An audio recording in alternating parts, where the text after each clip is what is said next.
അപ്പോൾ എൻ്റെ ചാനലിലേക്ക് എല്ലാ കൂട്ടുകാർക്കും സ്വാഗതം. ഇന്ന് ഞാൻ ദാണ്ടെ വളരെ എളുപ്പത്തിൽ നമ്മുടെ വീട്ടിൽ തന്നെ തയ്യാറാക്കാൻ പറ്റുന്ന കസ്റ്റാർഡ് ഫ്രൂട്ടിൻ്റെ റെസിപ്പി ആയിട്ടാണ് വന്നിരിക്കുന്നത്.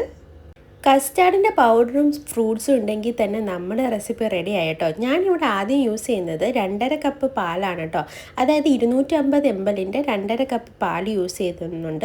അതുപോലെ തന്നെ 1/4 കപ്പ് പഞ്ചസാര കേട്ടോ. ഓപ്ഷണലാണ്, അതായത് നിങ്ങൾക്ക് വേണമെങ്കിൽ മിൽക്ക് മെയ്ഡ് കൂടുതലാക്കിയിട്ട് പഞ്ചസാര കുറയ്ക്കാം. അതുപോലെ പഞ്ചസാര മാത്രം യൂസ് ചെയ്യാമെങ്കിൽ അങ്ങനെയും ചെയ്യാം. നമുക്ക് മിൽക്ക് മെയ്ഡിനൊരു പ്രത്യേക ടേസ്റ്റ് കിട്ടുമല്ലോ, അതുകൊണ്ടാണ് ഞാൻ കുറച്ച് കൂടുതൽ മിൽക്ക് മെയ്ഡ് എടുത്തിട്ട് കുറച്ച് മാത്രം പഞ്ചസാര യൂസ് ചെയ്യുന്നത്. പിന്നെ അത് നന്നായിട്ടൊന്ന് തിളച്ച് വരുമ്പോൾ കുറച്ച് ഫ്രഷ് ക്രീമും കൂടി ആഡ് ചെയ്യുന്നുണ്ട് കേട്ടോ. അതൊരു ഓപ്ഷണലാണ്, പക്ഷേ ആഡ് ചെയ്യുകയാണെന്നുണ്ടെങ്കിൽ നല്ല ടേസ്റ്റ് ആയിരിക്കും. ശേഷം നന്നായിട്ടൊന്ന് ഇളക്കി കൊടുക്കണം കേട്ടോ. അതായത് നമ്മുടെ പഞ്ചസാരയും നമ്മുടെ മിൽക്ക് മെയ്ഡ് എല്ലാം കൂടെ ഒന്ന് നന്നായിട്ട് ഇതിൽ മിക്സായി വരുമ്പോഴത്തേക്കും നമുക്ക് ദാണ്ട് ഇവിടെ കസ്റ്റാർഡ് പൗഡർ ആഡ് ചെയ്ത് കൊടുക്കാം. ഞാൻ ഇവിടെ എടുക്കുന്നത് 3 ടേബിൾ സ്പൂൺ കസ്റ്റാർഡ് പൗഡറാണ് കേട്ടോ.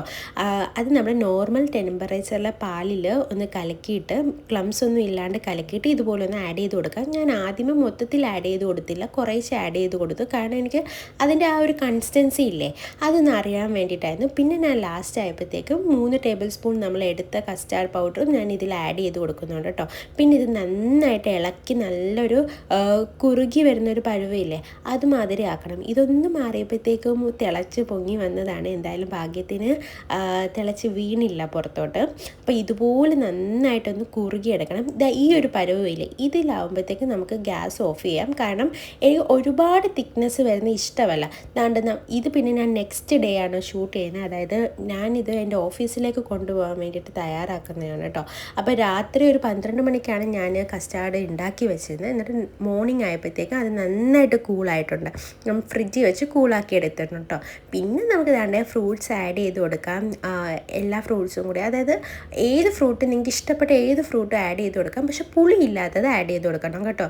മുന്തിരിയൊക്കെ എടുക്കുമ്പോൾ പുളി ഇല്ലാത്തത് നോക്കിയെടുക്കണം. അതുകൊണ്ടാണ് ഞാൻ കറുത്ത മുന്തിരിയുടെ വലിയ ടൈപ്പില്ലേ അതെടുത്തത്. അതാകുമ്പം പുളി കാണത്തില്ല, നല്ല മധുരമായിരിക്കും. പിന്നെ പച്ചമുന്തിരിയും പുളിയില്ലാത്തത് നോക്കിയെടുക്കണം. പിന്നെ ആപ്പിളും പിന്നെ മാതളമാണ് ഞാനിവിടെ യൂസ് ചെയ്യുന്നത് കേട്ടോ. അപ്പോൾ നമ്മുടെ ആവശ്യത്തിനനുസരിച്ചിട്ടും ആ ഒരു പരുവത്തിനനുസരിച്ചിട്ടും ഞാൻ കുറേശ്ശെ ഫ്രൂട്ട്സ് ആഡ് ചെയ്ത് കൊടുത്തിട്ട് ആ കസ്റ്റാർഡിൻ്റെ ആ ഒരു ലെവൽ ഞാൻ നോക്കുന്നുണ്ട്. അതായത് എല്ലാം കൂടി ഇട്ട് കൊടുക്കുമ്പോഴത്തേക്കും ഒരുപാട് ഫ്രൂട്ട്സ് കൂടി പോവല്ലോ. അതുകൊണ്ട് ആദ്യമേ ഞാൻ എല്ലാത്തിൻ്റെയും കുറേശ്ശെ ആഡ് ചെയ്തിട്ട് ആ ഒരു കൺസിസ്റ്റൻസി നോക്കി. പിന്നെ ഞാൻ നോക്കിയപ്പോഴത്തേക്കും ആ ഫ്രൂട്ട്സ് എല്ലാം ഇട്ട് കൊടുക്കാമെന്ന് വിചാരിച്ചു. അങ്ങനെ എല്ലാം ഇട്ട് കൊടുക്കുന്നുണ്ട്. അപ്പോൾ ഇത്രയേ ഉള്ളൂ നമ്മുടെ അടിപൊളി നല്ല എളുപ്പത്തിൽ തന്നെ. ഞാനിതിപ്പം രാത്രി 12 മണിക്ക് ഉണ്ടാക്കിയതാണ് കേട്ടോ. അതുകൊണ്ടാണ് ഞാൻ ഒരു നൈറ്റിൽ വെച്ചത്. പക്ഷേ നമുക്ക് കുഴപ്പമില്ല, ഒരു അരമണിക്കൂറിലൊക്കെ ഇത് കൂളാക്കാൻ വെച്ചിട്ട് നമുക്ക് യൂസ് ചെയ്യാവുന്നതാണ് കേട്ടോ. അപ്പോൾ അത്രയേ ഉള്ളൂ. വീഡിയോ ഇഷ്ടമായെങ്കിൽ എല്ലാവരും ഒന്ന് സപ്പോർട്ട് ചെയ്യണം. അതോടൊപ്പം ലൈക്കും ഷെയറും ചെയ്യണം. കസ്റ്റാർഡ് പൗഡർ ഉണ്ടെങ്കിൽ നമുക്ക് വീട്ടിൽ നിങ്ങളുടെ ആവശ്യത്തിനനുസരിച്ച് നമുക്ക് ഉണ്ടാക്കി കഴിക്കാവുന്നതാണ്. ഞാൻ ദാണ്ട് ഇതൊരു പ്ലേറ്റിലേക്ക് ഞാൻ മാറ്റുന്നുണ്ട്. ഇതിൽ ഞാൻ ഈ ഒരു ഐസ്ക്രീമിൻ്റെ ബോക്സിലാട്ടോ ഞാൻ കൊണ്ടുപോയത്. ഓഫീസിൽ കൊണ്ടുപോയി എല്ലാവർക്കും ഇഷ്ടപ്പെട്ടു. മധുരമൊക്കെ കറക്റ്റ് ഒരു ഫോമാണ്. എനിക്ക് ഓവർ മധുരം ഇഷ്ടമല്ല. അപ്പോൾ വീഡിയോ ഇഷ്ടമായെങ്കിൽ എല്ലാവരും ലൈക്ക് ഷെയർ ചെയ്യണേ. അതോടൊപ്പം സബ്സ്ക്രൈബ് ചെയ്യാനും മറക്കല്ലേ.